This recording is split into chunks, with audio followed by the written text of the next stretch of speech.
Sir क्या हाल है? खैरियत से हैं आप? जी अल्हम्दुलिल्लाह। सर माशाल्लाह you have been Peoples Party में आपका एक मकाम है, एक ओहदा है जुल्फ़िकार कायम मकामी, और आप यूसी चेयरमैन के तौर पे लड़ रहे हैं सर। तो आज आपके पास बैठने का मकसद ये है कि बहुत से लोगों को ये पता नहीं है कि भुट्टो शहीद की पार्टी इस वक्त कराची के अंदर क्या काम करवा रही है, तो उस हवाले से आप कुछ अगर बताना पसंद करेंगे तो बहुत मेहरबानी है।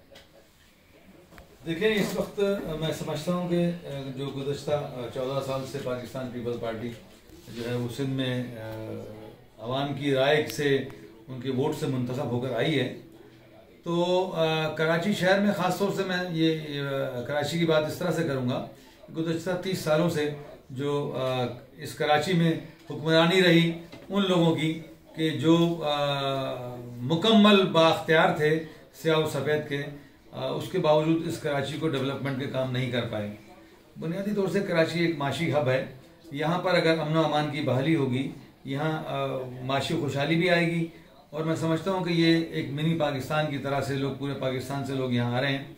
और इस वक्त बिलावल भुट्टो ज़रदारी, शहीद ज़ुल्फ़िकार अली भुट्टो और मोहतरमा बेनज़ीर भुट्टो की शहादत के बाद जो बिलावल भुट्टो ज़रदारी साहब ने पार्टी की क़यादत संभाली है, एक नौजवान है, और कराची शहर को ख़ास तौर से उन्होंने ऑन किया है। और कराची का जो पूरा इंफ्रास्ट्रक्चर जो तबाह और बर्बाद हो चुका था, सबसे पहले तो जो अमन अमान की बहाली के लिए उन दहशत गर्दों को और उन कराची के अमन के दुश्मनों को अपने अंजाम तक पहुंचाया। और अब डेवलपमेंट के समझ लीजिए कि पूरे कराची शहर में जिस तरह से रोड रस्तों के काम हो रहे हैं, सड़कें बनाई जा रही हैं, अंडरपासेस बनाए जा रहे हैं, और ट्रांसपोर्ट के हवाले से आप समझ लें कि जो रेड लाइन और मुख्तलिफ सुरजानी से लेकर जो है वो सदर तक, और मलिर लाडी से कोरंगी से लेकर पूरे शहर को आसानी पैदा की जा रही है। और मैं चूंकि पाकिस्तान पीपल पार्टी से मेरी ज़माने तालिब इल्मी से वाबस्तगी है कि मैं PSF कराची का प्रेसिडेंट भी रहा हूँ, उससे पहले मैं फेडरल गवर्नमेंट का एक सरकारी अफसर रहा हूँ, और मैंने रिटायरमेंट बिफोर टाइम लेने के बाद मैं मतलब कॉलेज यूनियन का प्रेसिडेंट रहा, PSF कराची का मैं प्रेसिडेंट रहा। अब मैं रहता हूँ PCHS में, और PCHS एक पोश इलाका है। यहाँ पर यहाँ दूसरी पार्टी के जो है लोग जीतते रहे हैं, जमात इस्लामी जीती है या मुत्तहिदा कौम मूवमेंट जीती है, लेकिन उसके बावजूद जो है वो यहाँ के जो बुनियादी मसाइल थे, जहाँ मेरी रहाइश है, वो एक पहलानुमा एरिया है जो पहले UC7 कहलाता था, डिस्ट्रिक्ट ईस्ट का, और इस वक्त जो है वो UC1 कहलाता है, PCHS और टाउन चनेसर टाउन है, जो नया जो डिलिमिटेशन है ये उस हिसाब से। तो यहाँ पर जो है वो पानी पूरे एरिया से लेकर शारे कादीन, शारे फैसल और खालिद बिन वलीद रोड का और मुख्तलिफ जगहों का पानी जमा हो जाता था PCH एक्सटेंशन में, गुलिस्तान जफर में, और नर्सरी वो जो यानी फर्नीचर मार्केट, एक बड़ी फर्नीचर मार्केट है, वो उनका लोगों का करोड़ों का नुकसान हो जाता था।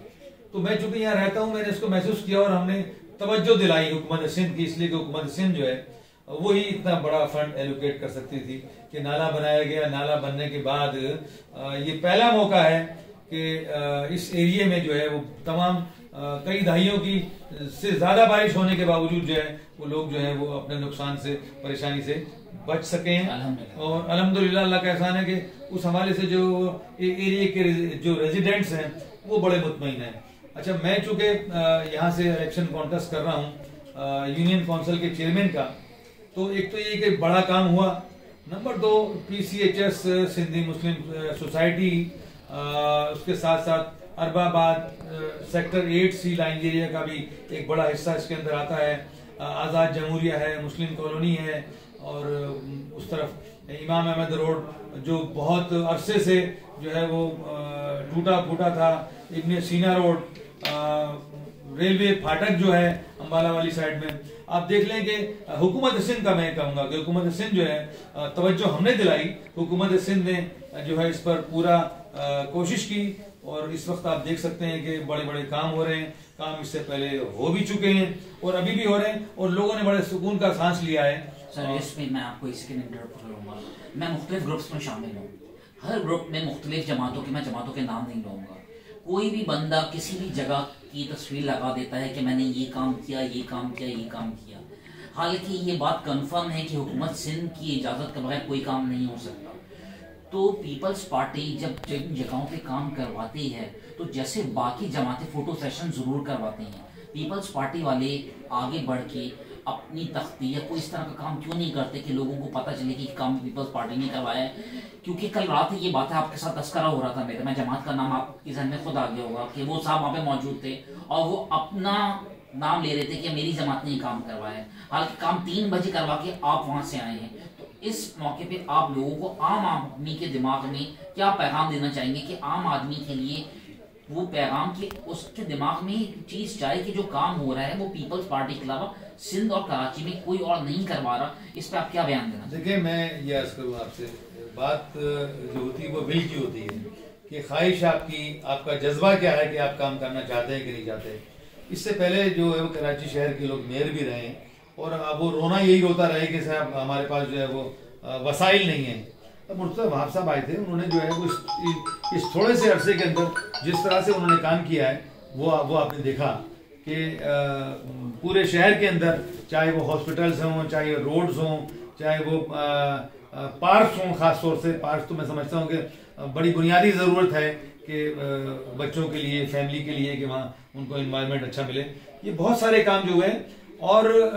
कई पार्टियां ऐसी हैं कि जो अगर कोई गटर भी खोल रही होंगी तो उसकी मंजी के ऊपर भी जो है वो अपना झंडा लगा देती है, लेकिन पाकिस्तान पीपल्स पार्टी का ये वतीरा नहीं है। ये बात अंडरस्टूड है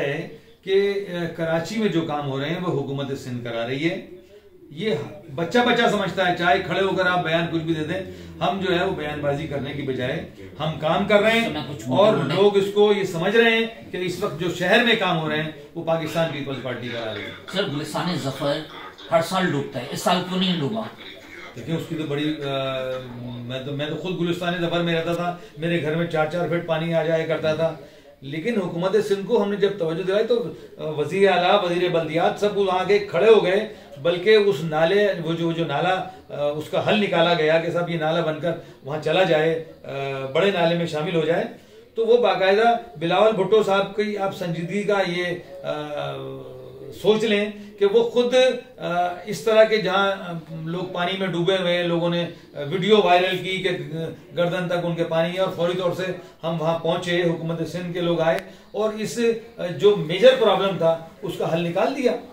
we salute to Bilawal Bhutto साहब की, माशाल्लाह जिनका विजन इतना जबरदस्त है कि वो आप लोगों को इस तरह लेके चल रहे हैं। सर, मुझे ये बताएं कि अभी आपका विजन क्या है PCHS वार्ड 1 को लेके, चनेसर बोर्ड को लेके, आपका क्या विजन है कि इसको आप किस तरफ लेके जाना चाहते हैं? देखिए, PCHS एक ऐसी आबादी है कि जो बहुत सारी आबादी, मतलब बड़ी प्लान किस्म की जो है वो ज़्यादातर सरकारी मुलाजमीन वगैरह जो है वो Pakistan employees cooperative housing society, federal government के जो मुलाजमीन की ये एक सोसाइटी रही है। अच्छा, बाद में सूरत हाल ये हुई कि डेवलपमेंट जो है वो यहाँ नहीं हो सकी ना, जो कि इसकी बुनियादी ज़रूरत थी। तो मैं ये चाहता हूँ कि इंशाल्लाह मुझे अल्लाह की ज़ात पर भरोसा है और उन इलाका मस्किनों के जो लोग निकल कर जो मेरी कॉर्नर मीटिंग्स में जिस तरह से लोगों का इजहार है और प्रैक्टिकली जिस तरह से वो मेरे साथ चल रहे हैं, इसलिए कि 6 साल से हम काम कर रहे हैं। मैं लीडर ऑफ अपोजिशन रहा हूँ DMC ईस्ट में, उस दौरान हमने बहुत काम किए जो हम कर सकते थे। अभी मैं लोगों के मुकम्मल राब्ते में हूँ और लोग ये समझते हैं कि बल्दियाती उनका नुमाइंदा वो होना चाहिए जो आसानी से उनके दस्तरस में हो, उनको मिल जाए। तो मैं लोगों के दरमियान हूँ, लोगों के घर डोर टू डोर जो है हम जा रहे हैं। मैं इस UC को, जो यूनियन UC1 PCHS 1 जो है, जो कि चनेसर टाउन की एक UC है, जो कुल 8 UC हैं, उसमें से हम इस UC को रकबे के लिहाज से ये बड़ी UC है जो शाहरा फैसल के उस पार भी है और शाहरा फैसल के इस पार भी है। हम इस UC को मॉडल UC बनाना चाहते हैं इंशाल्लाह ताला। आप देखेंगे कि ये UC ऐसी होगी, लोग इसकी मिसाल देंगे, इसलिए कि हम इसमें काम करना चाहते हैं और मुंतखब होने के बाद तो हम ज़्यादा मजबूत अंदाज के अंदर जो है वो वज़ीर आला साहब को हम कह सकते हैं कि यहाँ लोगों ने वोट दिए, जो इनके थोड़े बहुत मसाइल रह गए उसको भी हल कर दिया जाए। मेरी ख्वाहिश ये है कि जो ब्लॉक 2 है, जो लाइन एरिया के सामने पड़ता है, वहाँ का सेवरेज का इंफ्रास्ट्रक्चर, बिल्कुल वाटर का वो चेंज करने की ज़रूरत है कि 65 साल पहले जो मकान बना था, जिस मकान में 4 लोग रहा करते थे, आज उस मकान में जो कि मल्टी स्टोरी बनकर जो है वो 4-6 फ्लैट बन गए, तो वो